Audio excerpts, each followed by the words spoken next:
Welcome to tonight's event. We're calling this tonight Partnering for Warmth, Collaborative Strategies to Address Homelessness Through Warming Centers in Caldwell County.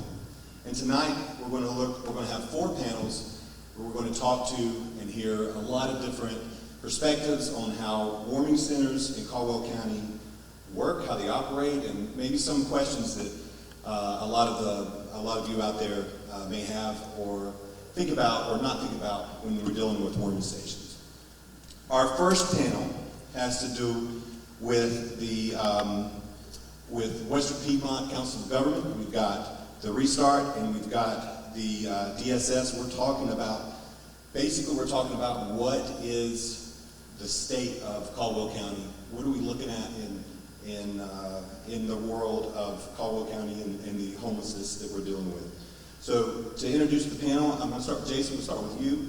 Tell us a little bit about who you are, who you work with, and we'll work our way around the room this way. Sure, thanks, Ben. My name is Jason Powell. I'm the program coordinator for Caldwell County Restart. Restart is the post-overdose response team that has been formulated here in Caldwell County. We are a division of emergency services, so we are boots on the ground folks that interact with individuals that are in active use, are seeking recovery, and looking for those pathways. So our team interacts quite frequently with the population that we'll be discussing tonight. Thank you. I'm Tara Swanson, Community Paramedic Program Coordinator for Caldwell County Emergency Services. Basically, we are the gap fillers, so when we identify someone who has needs, we try our best to connect them with appropriate resources. Our program is actually geared towards assisting high utilizers, and the crews can also make referrals. I'm Kim Arnett, and I'm the Director of the Department of Social Services here in Caldwell. Our department is responsible for the administration and overseeing the delivery of economic services, also protective services for children and adults.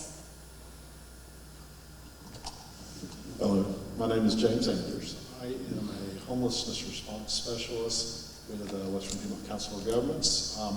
Part of our team, my specialty area is more in line with mental health, crisis response, and substance abuse services. My name is Chastity Haug.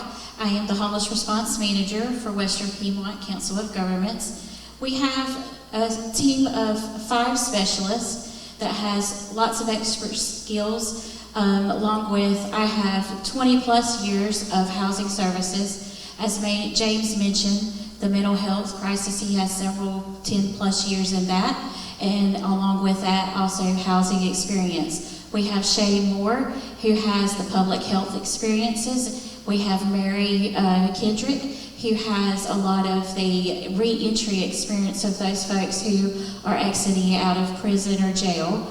Also, we have Rick Smith, who carries a lot of the health and mental health services that and we have Rachel Dillingham that comes with a lot of nonprofit communication and also the health field of working for those families that are in crisis.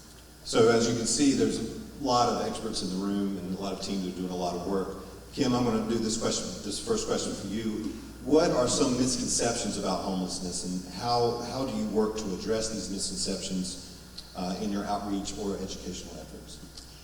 So unfortunately, I think that there's often a stigma attached with individuals who are experiencing homelessness. I think some of the misconceptions that we run into are people assume that anyone who is experiencing homelessness has a substance use disorder, or perhaps they have a mental illness, or they are involved with the criminal justice system, or sometimes people simply think that folks experiencing homelessness are not worthy of assistance and they make a choice to be homeless.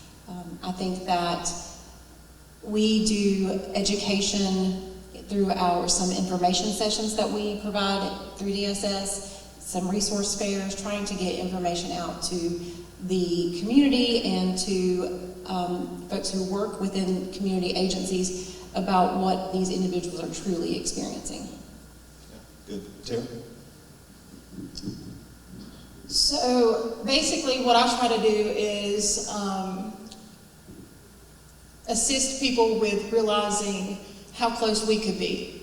So when I hear someone talk about someone in that kind of situation, I have to step back and say, well, I mean, I'm one situation that I could possibly lose my job. So none of us is immune to it. It could be us. So I just try to put myself in the people's shoes that are in that situation and show that sympathy and empathy, like to educate others. Nobody is immune. Jason, how about you? What are some common misconceptions about the homeless, and what do you guys do to address that? Sure, thanks, Ben. So to kind of echo off of Kim, you know, there's that, unfortunately, I think the large overarching theme that we start to see is this stigma and this dehumanization. We as society, we have to get back to like thinking about humans as humans. Okay, every single person deserves everything that's afforded to them. Unfortunately, there are those misconceptions, those ideas that, you know, folks, this is a choice, this is what they want. Tara, she said, you know, some of us are 1-2 paychecks away from potentially being that same exact thing. So my team, again, I didn't really get into it, but we're assembled of paramedics and peer support specialists. And peer supports are folks that have that lived experience. That lived experience of they have been homeless. They have been incarcerated. They have been justice involved. So what more people than to be able to walk the walk and talk the talk and interact with these folks than the people that we bring to the table every day. So I think just us continuously thinking and looking at each of these people and folks as humans and not just somebody that's made bad choices and now we're going to just not accept and not help. So Good. Chastity, James, do you have anything to add? Yeah, sure.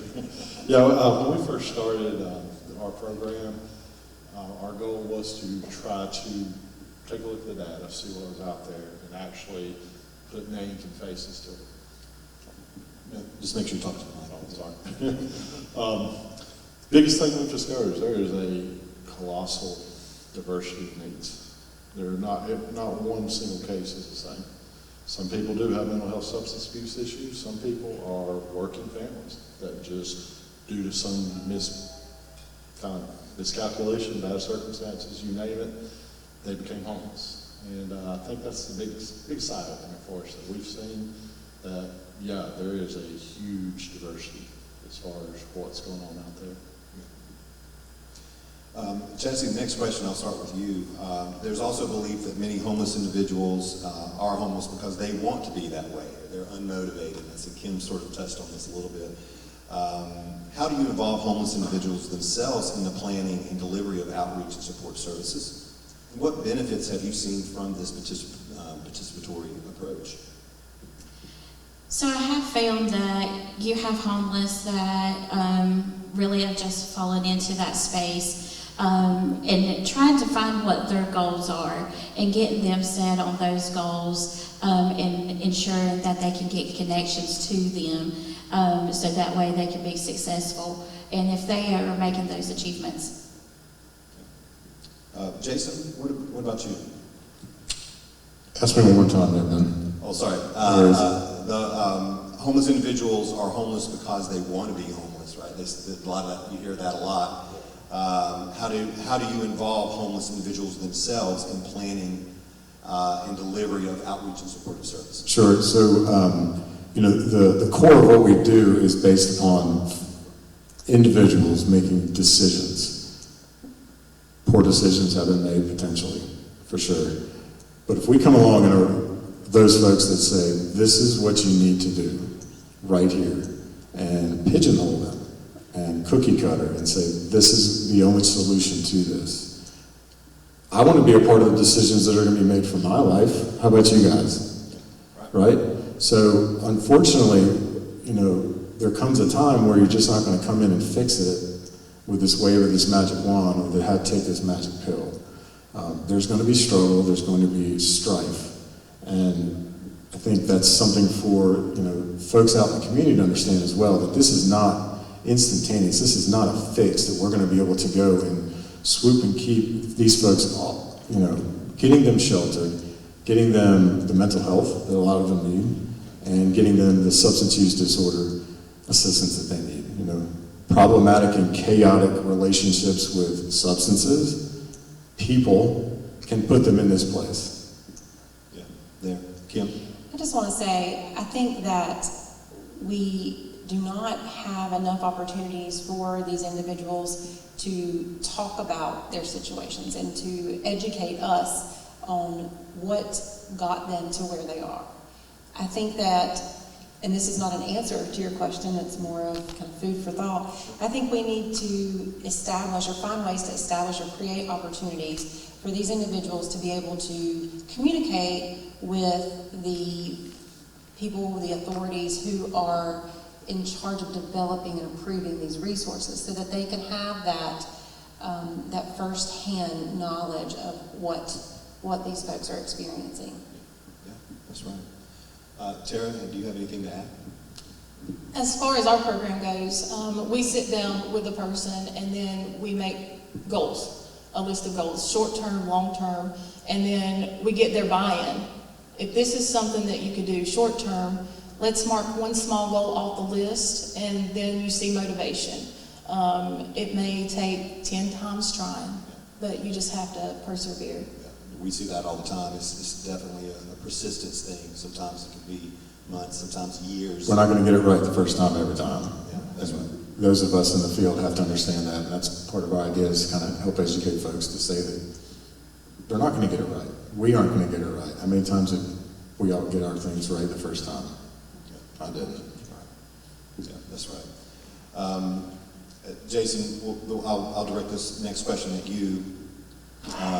I know that both of your programs, basically 3 programs here up at the stage, are fairly new, but you guys have been in the field and on the ground experiencing this homeless population directly. Since starting, what are the biggest challenges you have faced in providing outreach and support to individuals experiencing homelessness? Ooh, wow, there's some big ones in there, Ben. There are quite a bit of ebbs and flows for sure, and I'm sure the homeless team understands that. One day Tara might be ready. Yes, I'm sick and tired of being sick and tired. I'm sick and tired because it's been raining for 6 days. I'm ready to make this change. I'm ready to do this. Now I've changed my mind. You're out there. You've done this work. We do it all the time. We do that. But here's the thing. Again, going back to that humanization, that you need to keep having that hand out. And that's the whole idea and the whole concept of what our team does and what Tara's group does as well. Is like when people want help, there needs to be a hand there every single time. If there's not a hand there, then we're losing people. We're losing people. We're not helping them. So finding the folks, number one, if they're on shelter, they're not just going to stay in one place. I guess the next panel you'll start to hear from our law enforcement brothers that they have their duty to kind of keep the peace and to do the things, and it's very difficult for them. But people don't stay in one place, so trying to find them and actually locate them for when they need it. Communication, phone numbers, things like that. Unless you're out and about and actually finding the folks, that's a very, very tough spot to be able to do. And if they're not there for a reason, like maybe they are incarcerated, maybe they're in the hospital, maybe they have got on a bus and gone to Kentucky. We don't know. So trying to keep up with them is very, very challenging. Kim, Tara, or whoever. Some of the obstacles that I've kind of noticed for some of my patients is obviously going to be transportation. That's huge, trying to get to the health department to get the resources that they need. Now, trying to get them a government phone is not as simple as it was before. Getting them IDs so they can get a job. There are so many obstacles that these people face, and no wonder. It's like you take one step forward and then sometimes life throws you 3 steps back. We have lots of services at the department that can help with food nutrition, that can help with insurance coverage for physical health needs, mental health. mental health needs. However, getting that information out to individuals who do not have a residence, they do not have access to a phone, they do not have access to social media, is difficult. And so, unfortunately, it's word of mouth a lot of times. And if you can't tell someone, then they can't tell someone else. And so, it's very hard to get that information out there to them. We try to post things in community agencies in public areas, library, Yoga Fellow, different community agencies, but they may not be able to make it to those agencies. Sure. So that's a huge barrier for us as well. I think that's if I can just springboard off of what Kim said, I think that's a great thing that Tara and I get to do with DSS, is to be able to collaborate and do these things, because we, like I said, there's no one more boots on the ground than paramedics, law enforcement, and firefighters. And we can be those voices and be those folks and be able to take that information to folks. And that's what the whole concept of mobile integrated health is taking healthcare to people, helping folks, bring it to them, because, like you said, not everybody can get to our building. People can't get there, and so the homeless outreach team, us having information, the collaborative, we have a full-time employee that's now a collaboration between DSS and Restart to be able to, she's the one-stop shop. So as soon as we have somebody along those lines, that's an immediate field person that can do the work for DSS. Right. Yeah. Chastity, I know that one of the biggest challenges for us is data. So if you could refer a little bit about this, if you don't mind, I'm talking about what the PIT count is. I know that is one of the challenges that we always deal with, about the numbers that we have to deal with. And this chart sort of kind of describes that, if you don't mind explaining.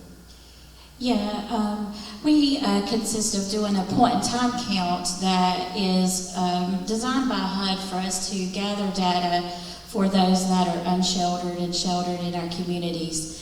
And that date and time is scheduled for HUD is always the last Wednesday in January. As you see on this graph, these are the numbers of the data that has been collected. Most folks will think that those numbers are skewed, they're not correct, and we know that that possibly could be true, and we want to ensure that that data is accurate. So one of the things that our team does is that we do put into our HMIS, and that data is collected. And as you see here, we will see it for increase in that. And over time, each year, those numbers do change and fluctuate each year. So basically, this chart is talking about the unsheltered that were on this point, and the point in time count of this year, and that number you're referring to is 22. So basically, this number says in Caldwell County there are 22 unsheltered people, but we know that that's not an accurate number. And I think this is important. As being a part of everything that every one of the agencies do, and we've heard it over and over so far, is about the information and the data is critical. And I think by having these organizations that really are strategically focused on doing this very thing, allows the county, not only do we do Caldwell County, Alexander County, Burke, and Catawba, so this homeless response team gets to see it in 4 counties. We get to see the similarities, we get to see the differences. And what we see in Caldwell County is organizations like Restart, like what Tara's doing, and what we're doing. We're just there to assist, to really get those numbers and that data up to speed, so we know exactly what we're dealing with and know what resources we really truly need to focus on. And I think that's really key, and it's something that we always say. I don't mean to take the words out of your mouth, but I know that's an issue. Is there anything else? We've got one last question, but I wanted to make sure that if you or James had anything else to add. Yeah, with the point-in-time count this year, the one thing about the point-in-time is that it is supposed to be just one night, which this year was January 31st. End of the month, a lot of people were in hotels who had money. People who didn't have money, there was a warming station going on at the time as well. Those people are considered sheltered, so they did not make that count on this time. So there's some tweaking that needs to be going on, and that's why we're looking on trying to do a summer point-in-time count to get kind of a better idea of what is out there, especially with different seasons and everything. And that a summer point-in-time count, I think, is critical. That is something that's not really done. and you guys will be directing that with the help of, I know, agencies in all 4 counties, but Caldwell in particular. I think it'll be interesting to see the data from what is in the middle of the winter, and to see what the data says in the summer when there's places you don't have shelters and you don't need to be hidden in the cover of forest. Final question. Seeing that you've all engaged directly with the homeless population, how can community members, how can organizations such as faith-based groups, other nonprofits, best support your work and contribute to the efforts addressing homelessness and emergency response needs in our community? I'll start. Tara, you start this one. So, I think communication and teamwork is huge. Our program does not have a budget, so therefore I rely heavily on our community resources already. So we reach out to Yokefellow for food. The First Baptist Church has also helped our program. So many members, I know community partners are wanting to help, and I think if we all come together in agreement and collaborate, that would be huge. Yeah, great. Kim, while you're there, So we collaborate quite a bit with community paramedics, with Restart. As Jason said, we have a social worker who is a liaison between our programs. I think that type of collaboration, working with the mental health agencies in the community, pulling them in, talking with them about what we're seeing, what they're seeing. We have a couple different teams that we run in the department, multidisciplinary teams, where we talk about what some of the individuals that we're serving, what they're facing, and bringing some of the community partners into those teams, talking about what's available. I think we need more of that in the community. yeah, Tara, Sorry, No, I didn't mean to leave out highways and hedges. I didn't want to put them in at the wrong time, but they played such a huge role. I could call them up and say, hey, this person needs a sleeping bag, or this person needs some food, or whatever it was. They were always there with their doors open, and I truly appreciate that. Okay, great. Jason. Sure. So as Tara and Kim both put, we talk a lot about the collaboration, and I think I've sat in a room with a lot of you guys for many other meetings, and I think this goes just kind of an overarching theme, not specifically here, but we need to de-silo. We need to stop working in our own individual spaces. We need to partner with folks. We need to let people know that we care. And there's not just Restart that cares. There's not just DSS and these specific folks that care. But we need to bring in the faith base. We need to have those folks that we're able to lean into and lean on, because we don't have all the answers. If we come across folks that need some assistance or want some assistance, we need to be able to have that information to then link them to those services and to those programs. We're routinely, it's active engagement is what we're doing. We know, and again, our space is substance use and those problematic and chaotic relationships that folks have with those substances.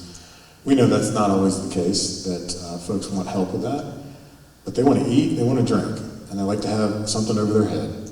So if there's some way that we as my team, and Tara, as she's out and about, and I know we talk and we do this, is to just do that active engagement.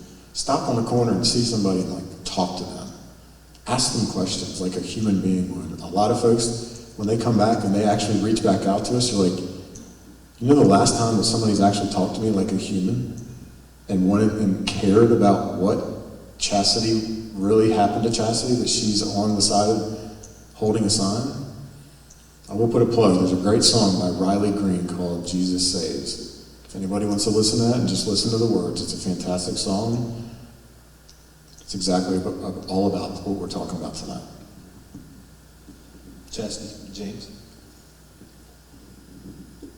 Our biggest goal when we first got started is talking about assembling this data and finding the barriers, and then from there we want to address those barriers. So any faith-based partner, nonprofit group, of course, county and city governments, all these have a role to play in this situation, and that's what we want to do. We want to be the bridge for these types of services to help lead people to these various programs and help break those barriers. That being said, we are about to unveil a website that will kind of put everything in perspective. It will have some of our data numbers, also have different ways that we can address this situation through groups, things like that. And should be coming out anytime. Yeah, it will be. By the time you have this, it'll be homelessresponse.org, and it will have information for Caldwell. It's got all the resources, not only for people that are looking to serve and assist the homeless population, but also agencies that, if you are homeless or in need, can point you in the direction of that. And not only is it for Caldwell County, we also have it for all the other 4 counties that we serve. And with people doing similar work in these other counties, it's very fascinating to see the differences in the similarities between some of the approaches. It's good to see good people doing good things, trying to help make a difference in the community. Jesse, is there anything you would like to help with closing? Yes. As you go to our website, there will also be a QR code and a link that you'll be able to join if you'd like to be a part and join us for the summer point in time count or our winter point in time count, or be involved with us as we gather that information. Please be sure to go to our website, visit, join that as well. Yeah, when this is posted, whether you're watching this on YouTube or whatever, there will be a link at the bottom for you to put your name in, so we can grab a database and share it with everybody here and some of the other panels that we have tonight. Ladies, gentlemen, thank you so much for your input and your guidance, everything, the hard work that you're doing. We really appreciate it. You're doing good things for Caldwell County, and keep up the good work. Thank you again for attending tonight's event. Our next panel has to do with law enforcement. This is law enforcement and Western Piedmont Council of Government code enforcement, law enforcement approach to homelessness, challenges and solutions. So we know that law enforcement are pretty much the first to engage with these folks, with the homeless population. And I think it's important to hear and understand what law enforcement has to do and code enforcement has to deal with. So the purpose of this panel is to have this discussion with several members from Caldwell County and different agencies. So gentlemen, if you don't mind, first we'll start with Captain Kirby here. Introduce yourself and who do you represent? How long have you been in law enforcement? All that good stuff. I'm Captain Kirby with the Caldwell County Sheriff's Office. I've been in law enforcement since 2004, so roughly 20 years. Up and down career. Started in the jail, worked my way up where I'm at now, over patrol. I served Caldwell County, the entire county, which is about 475 square miles, and 82,000 plus citizens. Thank you. Brandon Nelson, I'm the Chief of Police for Hudson. I've been in law enforcement coming up on 10 years now, and Hudson is just south of Lenoir. Andy Wilson, Lenoir Police Department, the police major. I've been in law enforcement with the Lenoir Police Department for a little over 21 years. And so my current responsibility is operations of basically the entire police department. Thank you. Kurt Willis, I'm the Code Enforcement Manager with the Western Piedmont Council of Governments. Currently work Road Hiss, Sawmills, Hudson, Gamewell, Cages Mountain, Cedar Rock, and the outlying Caldwell County areas. We'll start back here at the beginning with you, Captain. On a typical day, what are your interactions with the homeless, and what does it look like in Caldwell County? On a typical day, normally we respond to the citizens in the county calling for somebody trespassing. They seen somebody suspicious walking down the street. Just because we're walking down the street, it makes them suspicious. Find people sleeping under bridges, car wash bays, park benches, gazebos in the sawmills area, and that's our typical interaction. And I wouldn't say it's daily, but I'd say every other day maybe. Okay. Chief? So same thing in Hudson. It's the typical, you'll see people walking through town. You'll see people inside of businesses sometimes. Occasionally we'll find people sleeping at night, even in cars at the park or outside of vehicles under some kind of coverage, maybe a closed business may be providing for them. Much like Chief Nelson and Captain Kirby, we get quite a few calls for service that may be related to the sighting of someone that may be panhandling or a structure that has been built on private or public property. But we also take a proactive approach, and we have officers that go out and look in common places for people, whether it be under bridges or along our greenways or other areas, and try to take that proactive approach to locating in order for certain processes to take place. Kurt, I know it's a little different for you. It's a little different for me. Mine are almost always complaint-based, and it will be a citizen's complaint that is based on solid waste violations or other nuisance violations, to where I have to go look at it from a health and a safety standpoint. Okay. Are there, the next question is, are there any legal or ethical considerations made when enforcing laws related to loitering, panhandling, or camping in public spaces within the county or local cities or towns? What are the legal and ethical considerations made when enforcing these laws? Captain.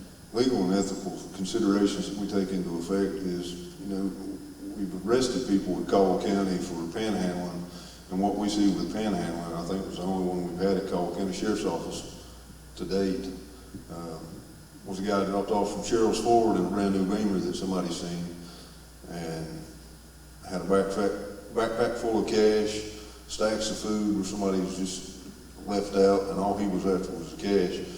But the ethical part of that is making sure that these people aren't panhandling and taking away from the resources that we have to provide for our actual citizens that are in need, or in fact homeless, or just in a bad situation or a bad way with their life. Yeah. And some things to keep in mind is not everything they do is illegal. So walking down the street, going in businesses, even if someone's homeless, they may still have the resources to go inside of businesses and buy food for themselves. So this stuff's not illegal. But then some of the things that happen where they're outside of businesses for an extended period of time, loitering, panhandling, camping in the parks, camping in public places, that's when it starts becoming illegal. And you have to make that decision between ethical and what the law says to try to keep the bounds right. Yeah, to really piggyback on both Chief and the Captain, that not everything that someone thinks is illegal necessarily is. The differences in private property versus public property, and the differences in that the ability to be able to enforce certain laws on private property, be it trespassing. And so, and it really goes into panhandling. There are Supreme Court cases that talk about panhandling and the verbiage on signs, and are they effectively forcing their way on someone holding up a sign that says something, God bless you, and someone gives them money, may or may not fit those descriptions. And so we have to be very cautious, and we have to be very smart in how we address some of those issues. Right, of course, yeah. Kurt? So the public spaces, I'm going to have very little input on it. I mainly deal with private property, public spaces, law enforcement. So my complaints, I might do an initial investigation and then forward it on to the appropriate authority, but I mainly focus on private property. Right. And I think that's key, is understanding the rules between the public and the private sector, public property versus private property, and that it can be blurry at times, and I can see how that can cause some questions.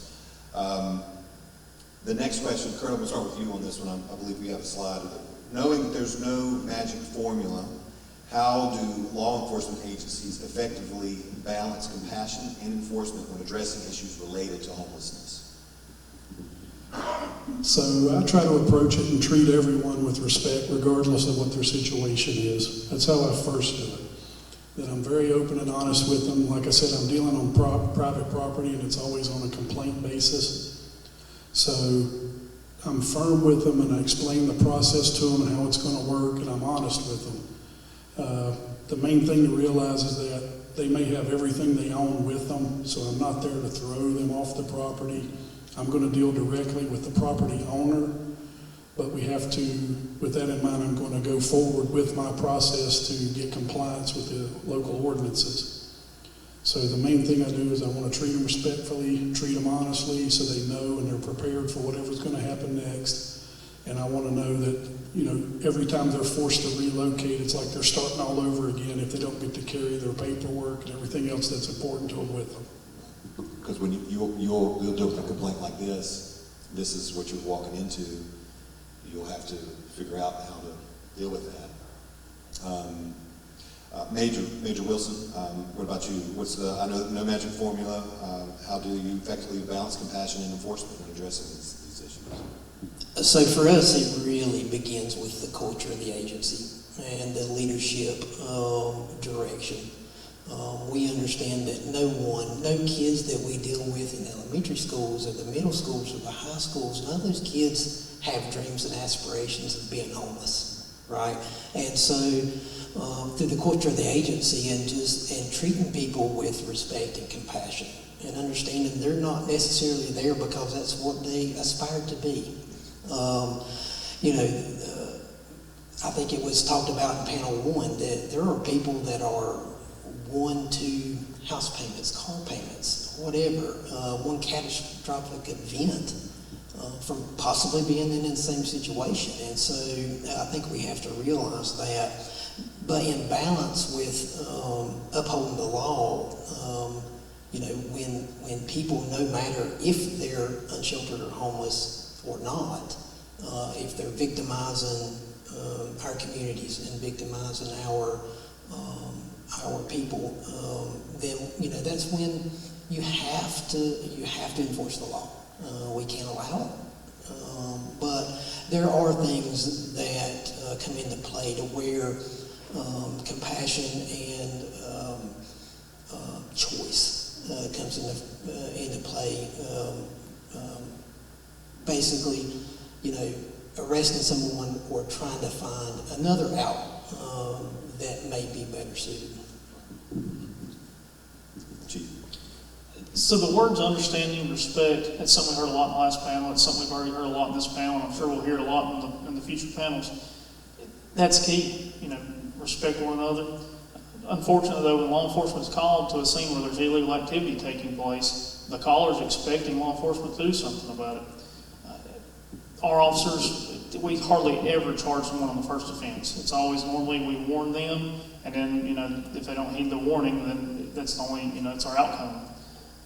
The big thing is just respect and make sure that we're getting everything on the same page between all the agencies. Okay. Well, as officers, sheriff, it stands, we're of the people, for the people. And I know that might sound cliche, but we're elected by the citizens of this county to uphold the laws. And whenever it comes time to do that, we're going to have to do it regardless of the circumstances. However, we reach out to treat every citizen, every person we encounter with fairness and compassion. And like they said, that goes the longest, because if you show somebody you're there to help, instead of just throwing them in jail because somebody's homeless, jail's not the answer. Some situations our hands are tied and we have to. However, working with the COG and all these other agencies from the first panel, that's our resource bank that we go to find out what we have to offer them to steer them away from the streets, because somebody wants to see there's somebody's mother, there's somebody's father, there's somebody's kid. Nobody wants to see anybody suffering on the street. So just being there, being a good person, basically. Yeah, that's right. Kurt, back to you. As law enforcement professionals or code enforcement professionals, is there anything that you wish to see happen that would assist you in addressing the needs of the homeless while also additionally upholding the law? I believe we have this other slide. Yeah. So one of the things I would like to see is have more options on dealing with what I consider sort of a predatory practice of renting unsatisfactory, unhealthy places to people. They actually run ads and rent lawnmower sheds in the backyard out for $450 a month. They were renting junk cars out and letting people sleep in junk cars, and had a pay scale based on the vehicle, or if it was a minivan, they paid more to stay in the minivan. So I feel like there should be better ways to address that and get the people that have some limited income to a better place of help, to where they could get in something safer. Right. I know that's key. Major. I think for me, the Western Piedmont Council of Government, their homeless outreach team, I think it may be a little preliminary to see, but the data and stuff that they're collecting, I know will be paramount in decisions going forward. They cover 4 counties. And so I think that moving forward, one of the things I would like to see is a group that size covering Caldwell County. And so to be able to go out and meet the people where they're at, and not waiting on them to come to them, because the interactions we've had with that group have been terrific. You know, they've conducted ride-alongs with our officers. Our officers take them out and meet the people where they're at, and that's what seems to make a bigger impact. So in Hudson, we've been fortunate to be a small town. Most of our homeless situations and problems have not been overwhelming to the point to where we're not able to take the time to try to help those individuals and try to get those resources for them. So overall, it's not an overwhelmingly problem in Hudson to the point where I can say for definite that this would help us a lot. Sure. Benefits of being a small town. Benefits of having the whole county. Yeah, what are those benefits? Honestly, I would like to see more, like Major stated there, more people here in a group, for that to grow. Having somewhere to direct these guys and gals to, the resources. I know Leo's put out a thing this past winter before they shut down, last winter before they shut down, of all the resources, and gave it to us as law enforcement officers to hand out when we encounter someone in need. And that, just having all that on one simple sheet of paper to hand out to somebody was very beneficial. That way they knew meal times at churches, like Pastor Wilfone did with his warming center, just having information like that on there, and that saved lives. People may be against it or, just downplay it, but that saves lives, because otherwise these people would be out here starving and freezing to death. And I know it is tricky, and I think what we've seen as the homeless response team with the COG, and I know Kurt has the benefit of also covering multiple counties. You see that this is such a transient population. There really are no borders. This is not a Caldwell County problem. This is not a Lenoir problem, Hudson, or a Granite problem. Everybody has to deal with it, and you can't really. There are no borders when it comes to dealing with homelessness, and we all got to work at it together in one shape or form. Two more questions. Quickly, is there a role that technology can play in assisting law enforcement in addressing homelessness, such as data analytics, predictive policing? Kurt, I'll start with you on this one as well. So I believe that analytics are crucial to understanding what the problem is. I feel like beyond some small proactive measures that are being taken, I feel like without analytics we can't prepare and do deliberate planning to actually be proactive. We're just more reactive to what's there. We get a call, we get a complaint, we show up, we deal with what's in front of us at all times. We're just currently doing that, so we don't have a deliberate plan. I think to fully understand it, to fully get funding to do something about it, and to fully engage in the homeless issue, we must have to find out what the size and scope of what we're dealing with. Yeah, data is so important, and in collecting that, where are they coming from, where are they going to, and I think that's some of the benefits of it. At least the 4-county coverage. If you're encountering the people in Caldwell, and you're also encountering them in Catawba or Burke, and that migration, and why are they going here, or why are they going there, for what lengths of time, but without that data, there's how do you take a proactive approach, and how do you get the funding to be able to combat the issue? So with the data analytics, it's important that, especially the agencies here, are staying connected together. So, and that's, that's using technology in a roundabout way, but with the data that Caldwell County collects, that data is crucial for Hudson, that data is crucial for Lenoir. So it's important that when one agency finds a solution to a situation, that same solution could apply to everybody else's situation as well. One of the things that we've done within the sheriff's office is we found a resource in our CAD reporting system that's in every deputy's vehicle in their mobile data terminal, and it's called a field contact. And those field contacts, they get out with a homeless encampment or some just in general. It's a twofold sequence there, just walking down the street. They get out, they check their name, ask them where they come from, just chit-chat with them. If they don't want to talk, they just get back in the car and drive off. But get that information from them of what put them in that situation. Our criminal investigations uses it majority of the time to identify if we had a B&E report or damaged property down the street. Well, this deputy dealt with this subject here. It's in the general area and general time of the B&E, but just keeping that data on hand, as they said, is key. That way we can track the people and what their ailment is and maybe help find more resources to prevent more in the future from becoming homeless. Yep, I agree with you. Captain, we'll do this as a final question. What role can community members play? What role can community members and organizations play in supporting law enforcement efforts to address homelessness, and how can these partnerships be strengthened? They can be strengthened by everybody just getting together. The community members, the churches, just like I mentioned, Pastor Wilfong, we can't do it, without them. Our side, our hands are kind of tied in certain situations, but I think it would be a good thing for see law enforcement at these, social gathering of the misfortunate, so that they don't run from us when we get out, because most people don't want to deal with the law enforcement. They think we're there just to ruin their life and put them in jail, which is not the case. I know, speak for my fellows here on the stage, we took an oath to serve and protect. That's not to hinder people. Sometimes we have to put people in jail, but in general, people getting law enforcement, they are some bad ones, but we get in it to be a help, to leave something better when we get out than we found it. Our community members, that's the glue that helps us hold everything together. Same thing, understanding is key.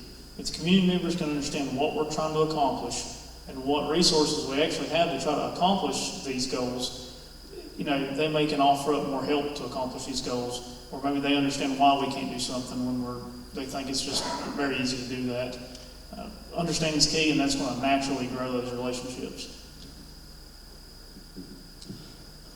I think certain things that would benefit community partnerships, whether it be church groups or other organizations, is have that open communication with local municipalities. Church groups like to have food drives or clothing collections or sleeping bag collections, and the answer is not dropping it off at a corner or a footpath or a parking lot, but yet to have that communication with your local municipalities and say, how can we best do this? That it benefits who they're actually trying to benefit. And so I think we really need to work harder towards those partnerships and that communication between us, law enforcement, and those groups. I agree with that. I think that's key. Kurt? Yeah, just to pile on to what they're saying, I think the only way to support the community and local law enforcement is through cooperation, deliberate planning. The independent approach where everybody does their own thing is going to garner you the same exact finish that we have today. So if we can all pull together, work collectively, do targeted prevention for homelessness, do outreach, do response, work on the relationship, maintaining a relationship with them with wraparound services that we can get to them, then through communication and cooperation, it will end up working itself out. In working with each one of your all's departments, Granite Falls included. They're great to work with, the communities, the towns, the managers they work with. I mean, to your point, Major, is that they'll take the calls. If you have a question, call and ask. They're not the bad guys, whether it's law enforcement or anything to do with anything that's in the city or the county. The people that you're hearing today, the fact that you're here talking about this and saying this, it means a lot. So, gentlemen, I truly appreciate everything that you're doing, sharing your time, taking your time to discuss this. This is a tough issue to talk about, but it's so good to see you guys being proactive in your approach, and hopefully some people can listen to this and watch this and get some information and maybe see things a little bit different from your perspective. Again, thank you all for what you do, keeping us safe, and thank you again for your time. Thank you for watching, and we'll be right back. Our next panel is dealing with safety first, a unified strategy to emergency warming center compliance. Now, as we're talking about warming centers, I think it's important to talk about what it takes to make these centers safe, make these centers up to code, what a center even means, and this panel here, I think will give us some answers and be able to give some good insight. So, gentlemen, if you don't mind, please introduce yourselves and let us know who you are, what you do, who you represent, how long you've been doing it. Okay. My name is Shane Clark, Deputy Fire Marshal for Caldwell County. I've been in fire service 20 years, been in code enforcement inspections for the past 5. My name is Chris Jacobs. I'm the fire marshal with the city of Lenoir. I've been in the fire service for about 32 years with the city of Lenoir for probably 24, somewhere in that neighborhood. I'm also the emergency manager, and just want to say I pushed really hard to get this done, this type of thing done, because honestly the homeless is really important to all of us, and this group, I think, just wants to do it the right way. Sure, absolutely. I'm Jason Murphy with Caldwell County Building Inspection. I'm the director. Been with building inspection approximately 8 years. Okay, great. It has been mentioned that a warming station would be ideal for addressing some of the more immediate needs of the homeless, especially during the cold weather months. The word station is used more than shelter. We've heard center as well. It makes me think there's a difference between the two. What is the difference between a warming station, a warming center, and a shelter regarding codes and housing standards? Can you speak to the difference? And Shane, if you want to take it first, or okay, Chief. Okay, I think a lot of it's terminology. Sure. Here in the South we use a word called y'all, and some people up north, out west, they don't really know what that word technically means. And I think it's the same with this. And so when we talk about warming stations or warming centers, when it comes to our code, that's not in there. So it's more of a local term. If you go to like Raleigh or you go to maybe Gaston County, they have a term, warming station, and it means basically, so I've got a church, we've got some tables set up, we have some chairs set up, and people come in, they get warm, they're there for a short period of time, and then they leave. That would be what's there. Currently, Caldwell County, as I see it, does not have anything like that. So when it comes to code, I think all of us agree that we have to associate it with the closest thing in our code book. And what happens is that's like trying to cram that square peg into a round hole. And sometimes that makes it bad. It puts us sometimes head to head with the people that are good people trying to do good things. And so it changes, makes us maybe come out to be the bad guy sometimes. And I know the question asked about what the differences are. The two things in our code book that are there are shelters themselves, and then there's also a thing called a temporary emergency overflow shelter. All right. So a shelter itself, we don't look at things through the eyes of homeless specifically. If you could imagine a tornado comes through here and puts a whole community, now they're all homeless. And so our objective at that point is open up a shelter so that any one of us may wind up in that situation. And so we have to come up with a place to put them. And a shelter itself has specific requirements. And I think that's one of your questions later. So when it comes to the temporary overflow shelter, you're more looking at, so my shelter is now full. Let's say my shelter has room for 20 people. All right, so once we get to 21, now what are we going to do? Now it's when we overflow into temporary overflow shelters, which would be like churches, community centers, things like that. Again, it has a whole separate set of rules. Yeah, that's good. Jesse, you have I agree with what Chris said. The term warming and or cooling, for that matter, station is not identified in the code, the building code. The temporary overflow is, however, for the reasons that Chris just laid out. So you can take a area in a building, in a business, in a church, in virtually anything, and call it a warming station. It's still whatever that room originally was designated as. You're just using it for a different purpose at the time. And I agree with Chris, that is for someone to come in, stay for an amount of time and leave, and there's no overnight stays. There's where you're turning, that's where the term shelter comes from, because you're staying overnight. Right. Shane, you have anything to add? Or yeah, I know that's more in their rule.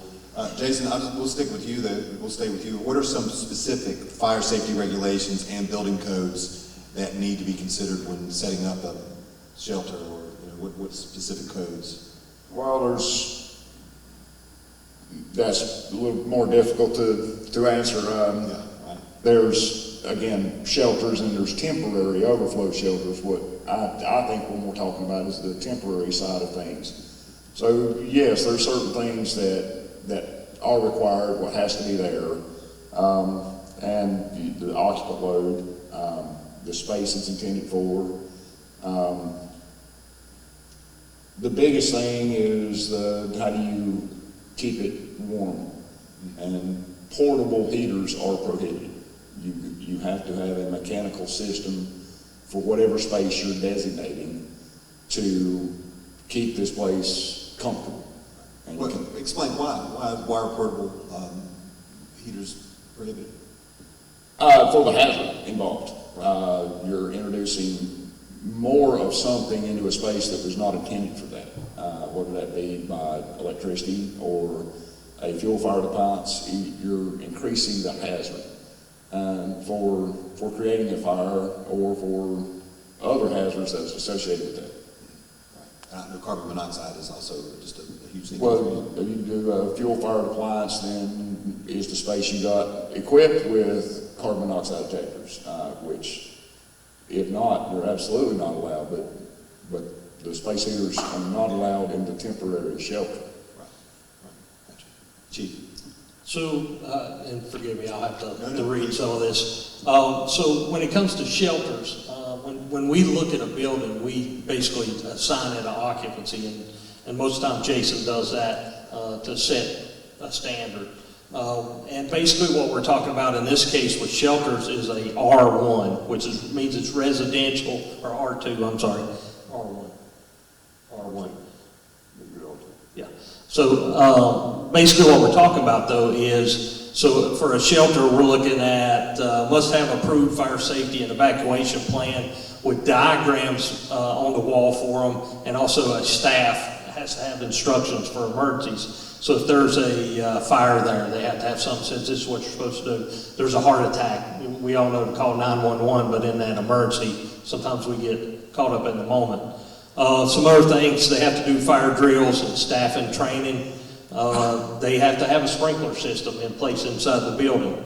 Fire extinguishers appropriately placed inside the structure, and fire alarms are normally required with smoke detection. And then like Jason said, you're going to have some kind of CO detection. Also for like your temporary shelter, so remember we had that shelter, it's now overflowed into our temporaries, so this would be where the churches would fit in, or maybe a community center or something like that. Honestly, they can't have any more than 20 individuals, and they can't have anybody under the age of 18 unless that site is specifically set for that. Some of the things we deal with when we look at this is, and I know law enforcement deals with this, let's say that I have a pedophile. Yeah. And that person, now we're putting them in here with this shelter with somebody who's underage, and that may violate their stuff, and next thing you know, law enforcement involved, they're going to jail and all that good stuff. But the thing that we got to look at is I can have multiple temporary overflow shelters. So this one would be for our young people. This one might be for those people that need a separate place from them. So that way it's always covered. Some other things that we're looking for, it has to be built of a certain construction type. And that means type 1, 2, or 3. Do you want to take a shot at trying to explain what that is? Construction type is all talking about how flammable the building is. Okay. Type 1 construction is the least flammable, so it's basically steel and concrete. Okay. A type 3 still has some steel and concrete, but maybe you have some heavy timber construction that it takes a long time to burn through. You get to a type 5 occupant or construction type, and that's basically your residential homes, your older stick frame churches, things of that nature. So in a temporary overflow shelter, 1, the construction type is important. 2, that is limited to A2 or A3 occupancy as well. So those are basically, well, I'm going to read the list. Not limited to, though, but banquet halls, casinos, nightclubs, restaurants, and taverns and bars. That's an A2 occupant. A3 is amusement parks, art galleries, bowling alleys, basically big places people gather, and that's where your religious organizations come in. So that's what qualifies to be able to be used as a temporary overflow shelter. Oh, interesting. Also, we have to have at least 2 people there to supervise. One of them has to be awake at all times to supervise what's going on, and they have to be at least 21 years of age. Smoke detection, fire alarm, we talked a little bit about that, but it has to be in the sleeping rooms, the access corridors, and the stairwells going around the building. Minimum of 2 egress points, so they got to have 2 ways out of the building. They have to have emergency lights. They don't have to have the sprinkler system at that point. So your shelter will have to be sprinkled, but as we overflow into emergency temporary, you don't have to have that sprinkler system in there. Heating and cooling must be provided, and like Jason said, no space heaters. And then we have to have some fire extinguishers. Can't do any smoking. That's out. Must have occupancy permit, so to have this, both the shelter and the temporary shelter has to be by permit. And so that doesn't mean that every year somebody has to come out and write you a permit, but we would come out and do an inspection on the site to make sure it meets all this criteria. It can't be open any more than 150 days out of the year, out of a 365 period. So we have to watch that and be careful with it. And then it does have to meet ADA. So. I'm sorry, what was that last one you said? ADA. Accessibility. ADA. Accessibility for handicapped. ADA accessible. On temporary overflow shelters, there are some exceptions as far as the age. I want to speak to that. It says that no one under the age of 18, but some of the exceptions say it can be opened up for families with minor children. So just one thing, but your staff has to be at least 21 years old and a minimum of 2. Right. Is there anything you want to add? No, they're covering it. Pretty much word for word. I mean, having you here for moral support is good. I mean, that's really good. Shane, you take the next question. Next question has to do with zoning regulations. So are there any particular zoning regulations or permits required for operating a shelter? Which you sort of touched on this, warming station, specific locations, such as a church or community center. If so, what are the requirements for emergency exit lighting? You sort of touched on this. Are there any restrictions on the types of heating equipment? You touched on that as well. Is there anything we need to add to that? about particular zoning regulations or permits. I mean, that's, you pretty much touched that. That was the next sort of. As far as the permits go for, you know, a temporary overflow or temporary shelter, if you will, an A2 and an A3 occupant load or assembly area is already going to have all that in place. They don't need a special permit to do that, to open the doors, to let people in for a short amount of time or a few days or whatever the case may be. And the occupant load that's already posted by the church or the place of assembly is already there. It's required to be there. So they really don't have to do anything else. Where we come in is when, if something is introduced that shouldn't be there, that's when we start getting in the weeds. And the permit would just, you know, provide information to us that we have the shelter open, you know, so we're not blindsided. So you know what's going on, how many people are there, so you guys, if you need to provide services, then you can be able to do that. Okay. This is the last question, and it's sort of in the same vein. Are there measures that need to be in place to address potential hazards? You talked about smoke and flammable materials already. You guys really have covered a lot of this. How can compliance be ensured with occupancy limits, spacing requirements? And then really, I think really this is where maybe we haven't touched on. Are there any training or certification requirements for staff or volunteer that would be working in warming stations or these temporary shelters that you guys were talking about with that? So you guys have really touched You base can on a probably speak lot. more to the training. Yeah. All right, so as far as training, and I had a discussion with the DSS about, you know, how does that work, all right? Because most of the time what happens on my end as an emergency manager is we have an incident, some kind of natural disaster, and I say, hey, we need a shelter. So we're going to designate this shelter. We've already got it set. This is the one we want. Then we call DSS and say, hey, who's going to staff this? They normally are going to bring some people over. They're going to run that thing, or it may be volunteers.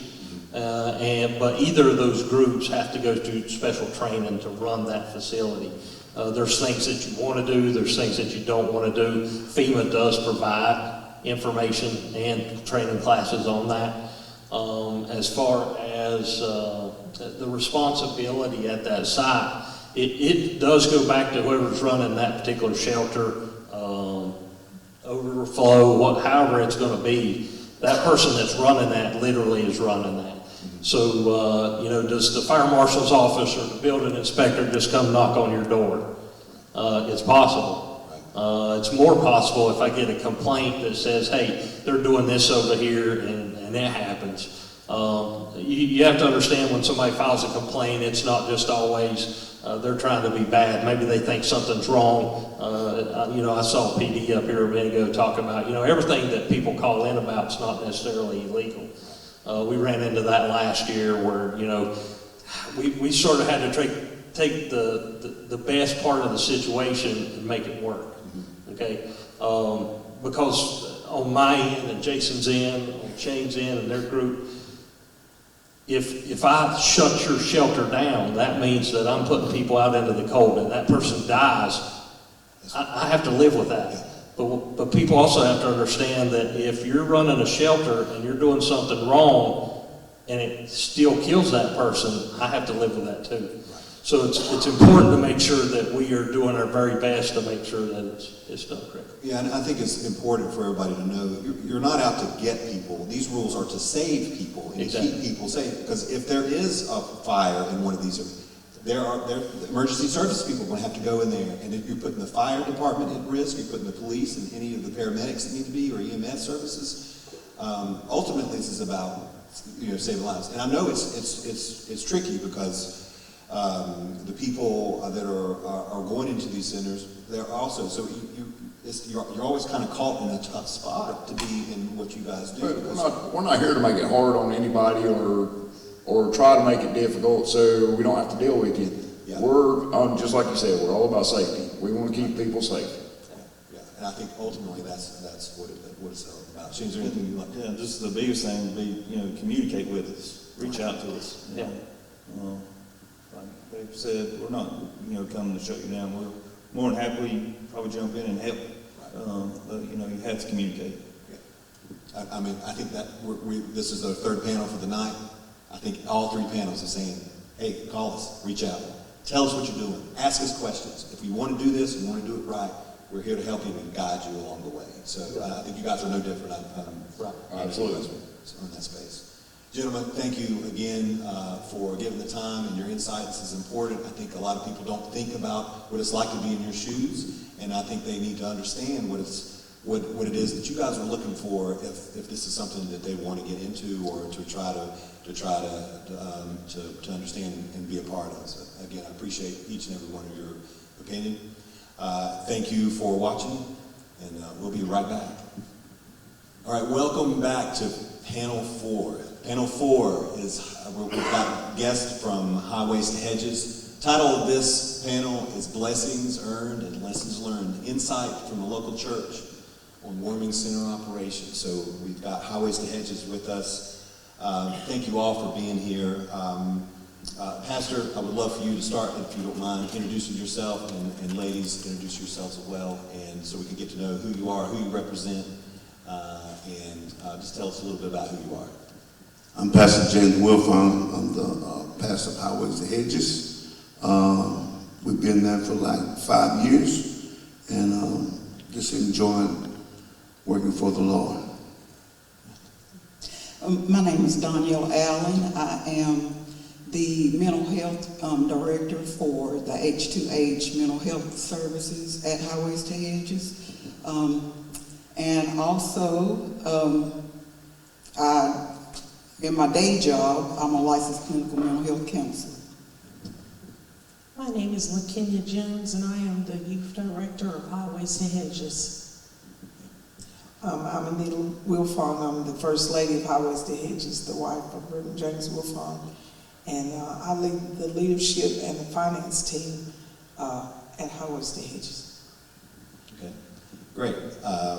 Pastor, you are here because you and your church actively ran a warming center this past winter. What motivated you and your ministry to establish this emergency warming station? That reason is simple. I've been there. I used to be homeless, so I know how they were feeling, what the need was, so I just jumped right in there. So you jumped right in there. And you guys. We just supported the pastor. And that's exactly it. We know the heart of our pastor. So our pastor loves outreach, and we knew that whenever he has a vision, we just need to jump on in there and support. Yeah, there you go. And you guys did it.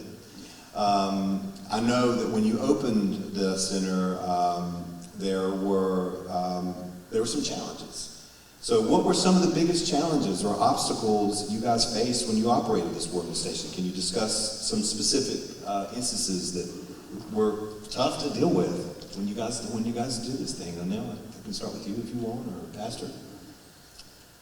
Well, I like whenever the gentleman that was in the third panel, how they were talking about, pedophiles and offenders. So there was times where, all of these new people that were coming in, we didn't know them. We had a very active youth ministry, but we could not bring the youth in around these people that, we didn't know.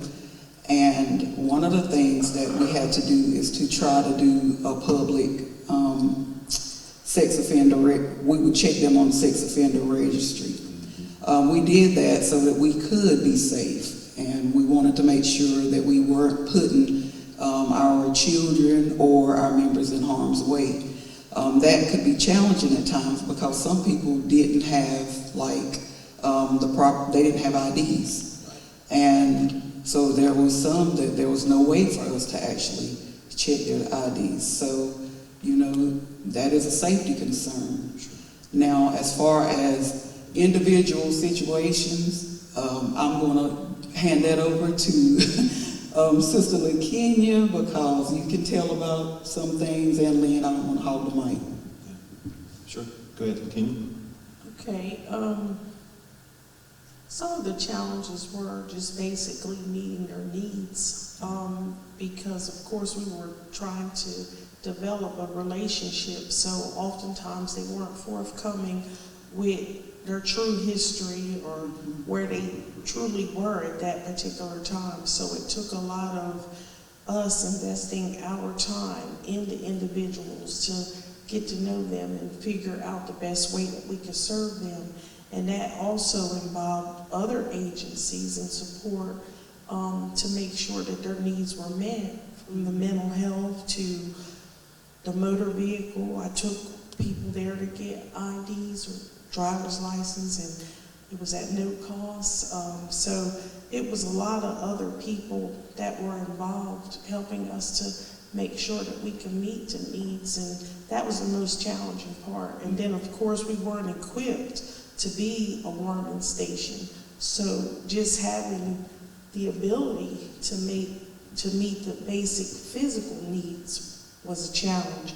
But once we allowed the community to know, they really rallied with us to make sure that those needs were met. Yeah, I know we've got a question definitely about that. Yes. As well. Ms. Wilfong, what about you? What were some of the tougher moments when you guys were dealing with the warming station?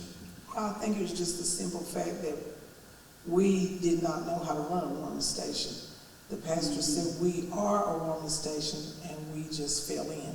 So the thing of it was that we didn't really know exactly what we were doing, but as they were saying, when we came to the community, when we reached out to them, they fell right in and took care of everything. We had meals coming in every day, 3 meals a day from different places. The EMS were there. We had a man that had frostbite, and they just come in and took over and took care of him. We had the police came through and they patrolled every day.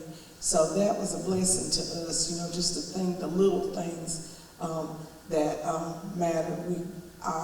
A couple of times I went to Facebook and said, okay, I need underwear, and by that evening there was all different kinds of underwear, male, female, all different sizes, toiletries, anything we asked for, within 2 or 3 hours it would show up, and we would be in overflow capacity. So that was a blessing. It really was.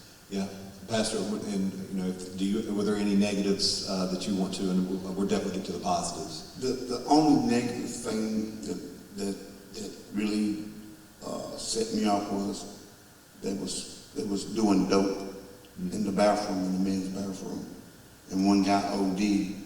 We had to call the ambulance service, and he died in the bathroom, and they had to hit him twice with that Narcan.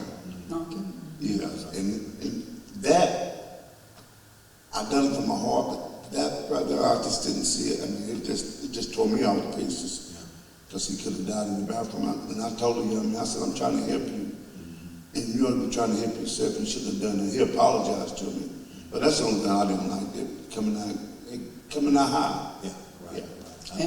And I'd like to add, if it's all right, Pastor, I know, again, they all have talked about how there was so much help from the community, but we also wanted to make sure that we were trying to collaborate with different services in the community.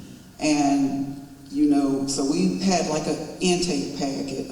Sister LaKenya came up with an intake packet, and what we would do was try to find out if there was psychosocial or environmental factors that were really at play when it came to their homeless situation. And a lot of times when we would connect them with services, a lot of times they would not go. They wouldn't show up. There was also times where even the resources that did come in, they were doing their best to misuse those resources. So I hope that we will, share our experiences like that, so that people will know, that it takes a lot. It takes a whole lot to actually run a warming station. We were sort of talking about some of the challenges, so tell me about some of the, you sort of alluded to some of them, but tell me about some of the success stories. I've heard from several of y'all talk about the gentleman with the frostbite, and there's a couple of others. Please, I think that's also important to the people that you were able to help. Well, he was a veteran, and I just couldn't tell him veteran he couldn't come in and get more. So we made room for him with his bad foot, and he got better, got his own apartment, and we had another veteran there, and he decided he was going to go to Mount Airy to live, but he called me a couple days later. I drove down there and got him, brought him back, and stayed at the church, got him a house, and I got him a job. So he's doing good. Cool, that's good. Lakeenia, I know there was a couple of people that you helped and worked with as well that you consider successes. Oh, yeah. Definitely those who were able to get identifications so that they would be able to get jobs and potentially provide for themselves. The housing, some of them were able to utilize mental health services, not that most of them did not follow through, but we had some that did. So one success is a great success. So we're just trying to help one person at a time. So that was good, and just even the networking, we were able to connect them with community resources and even provide transportation. The city allowed us to bring them there one time per week for showers, and that was huge because some of them had not had showers in years. So they were so grateful, and we were as well. And that's just a few of the successes, and people were still thankful until this day. We time to time run into individuals that were served in the warming station, and they are still very grateful that we gave them our time, because we all done it from our hearts. We weren't paid. It was definitely just from our hearts. Ms. Wilfong, anything to add or done now? No, just that it was a learning experience. It was what we see outside of on the streets is totally different whenever you have them inside in the warming station. Like she said, there were some that we still connect with, like the man with the frostbite. We still hear from him about once a week. We still hear from him. And there was one that was outside the building. Matter of fact, yesterday when I came out of the church, and so I talked to him for a little while, but we went with the intentions of with this service from our heart, and you just have to remember that these people are homeless, and some of them don't want to not be homeless no more. They enjoy that. So you turn around and talk to them, and we, like the last 3 days we were there, it was like, okay, we had like 4 or 5. Okay, now tell us what you want to do. Do you want to, you going to get somewhere to go? And they was like, no, we like it. But at the same time, we had a family, I should have told that, we had a family that was in one of our rooms, and then we had another guy, a veteran, that was in another room. So when they left, about a week or two later, I was in there straightening up some stuff in one of the rooms, and happened to turn the board around to wipe it off, and the couple had left us a nice, sweet letter on the board, thanking us for what we had done. And then the other young man that was there with his dog, he had left us a message on a notepad that happened just to be stuck back somewhere, and I happened to find it. So, you know, we did have good, positive reports out of it. Good, good. You sort of touched on this a little bit, but let's talk about the collaboration with local organizations, government agencies, other faith-based groups. How are they involved? Were you able to collaborate with folks? And you sort of already alluded to it. So, Pastor, I mean, talk to me about collaborations and the support that you got when you guys were doing this. Well, we got involved with the local people around here, agencies like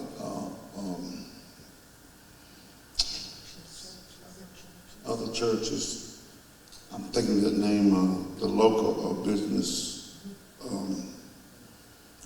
used to be Kimball's. Goatfellow. Yeah, they got very involved. I went down there and spoke to her one-on-one. Had a good conversation with her.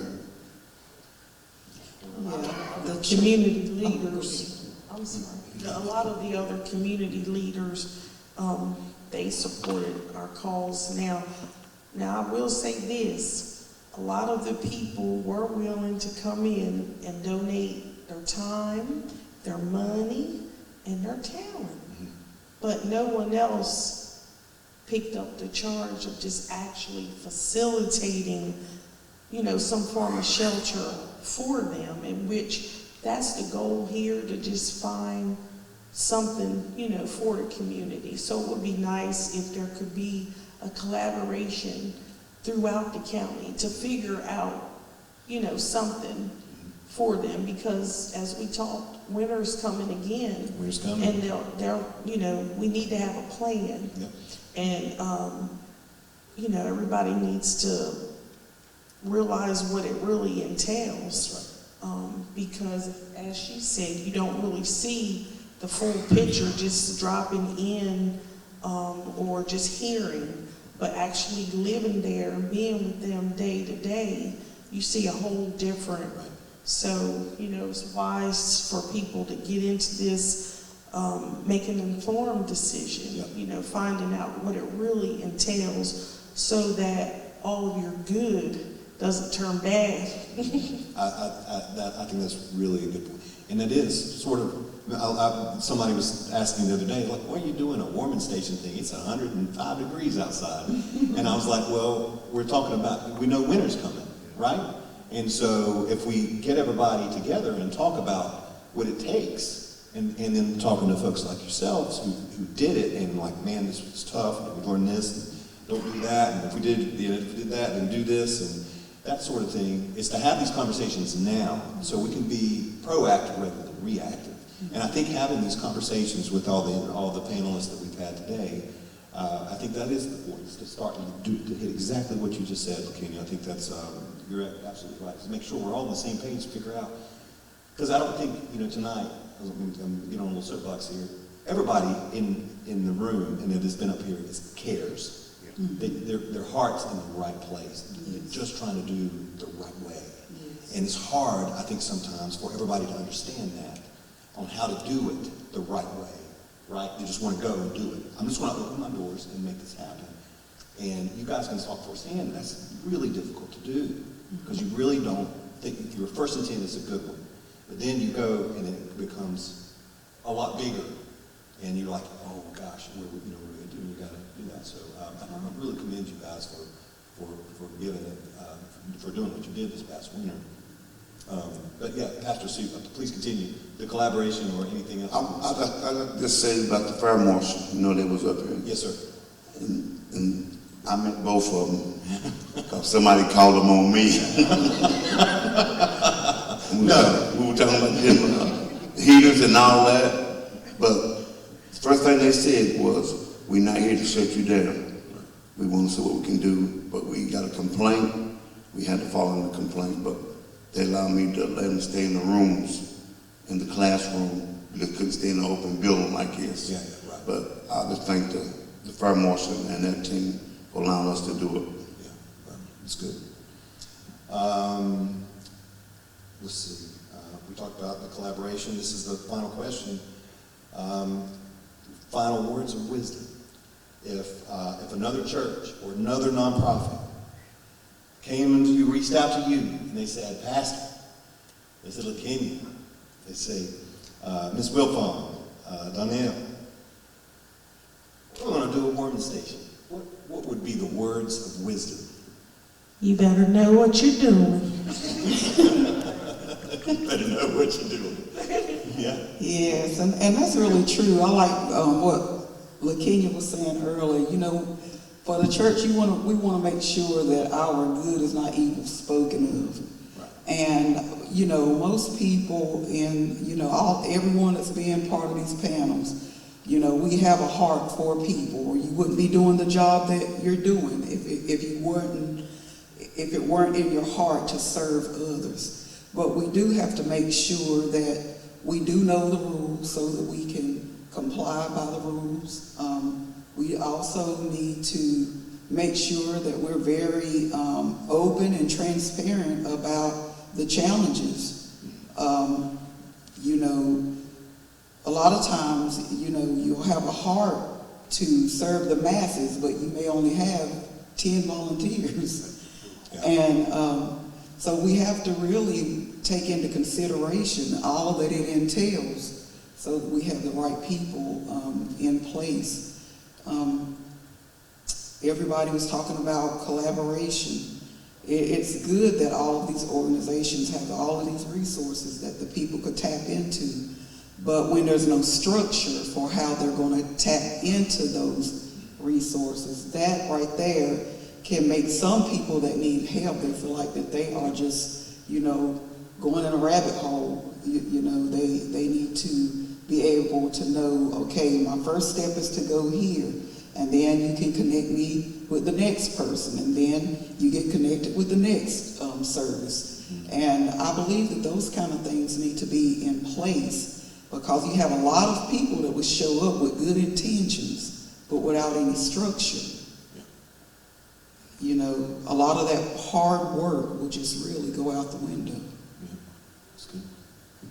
Ms. Wilson? I'd like to piggyback on what Reverend Allen said and LaKenya, that before you decide to do the warming station, you need to discuss everything with the fire marshals, police department, EMTs, anybody that's connected into this. You need to get with them and get a plan. Don't just jump into it, because that was the big thing with us. We just, whatever the pastor said, we just went into it. And then I will say this, thank you all for everything you've done.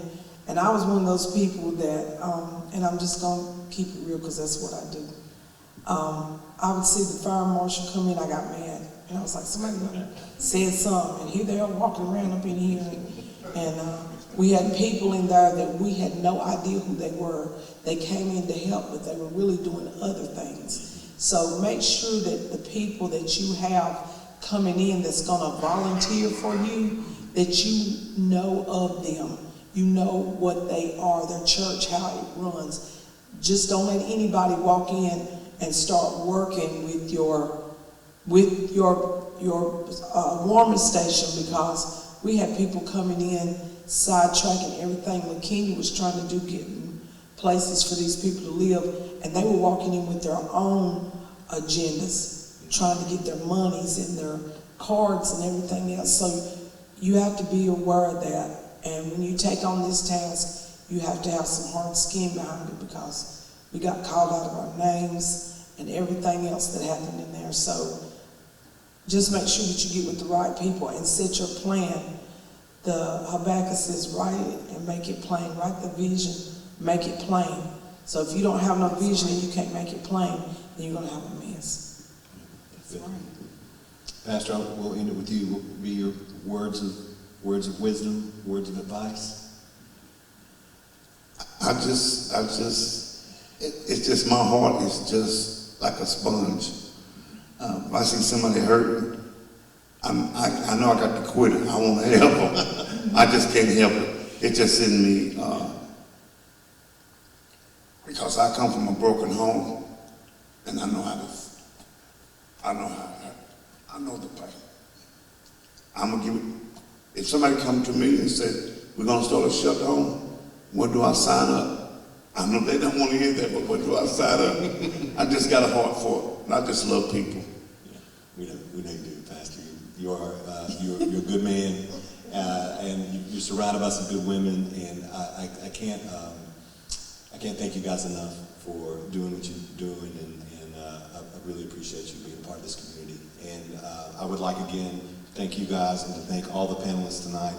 I think the information is very important, and we'll be able to watch it, and it'll be on all the social media outlets where you can be able to watch it and learn and rewatch and share with others who may be thinking about this. They can hear your words and learn from all the code enforcement, learn about the data, learn about all the great things that Restart, DSS, homeless response team, and all the resources that anybody has if they wanted to go and explore in this space. Also, don't forget about the new website coming out, homelessresponse.org. That will be a resource for Caldwell County, anybody dealing in this space. This recording and all that will be posted there as well, but for anybody to share. And remember, we're here as a resource. I think all of us here, all the panelists, all the people that spoke tonight are there for you. So if you have any questions or concerns, reach out. We're here to help. Thank you all again. Thank all the panelists for joining us this evening, and we'll see you soon.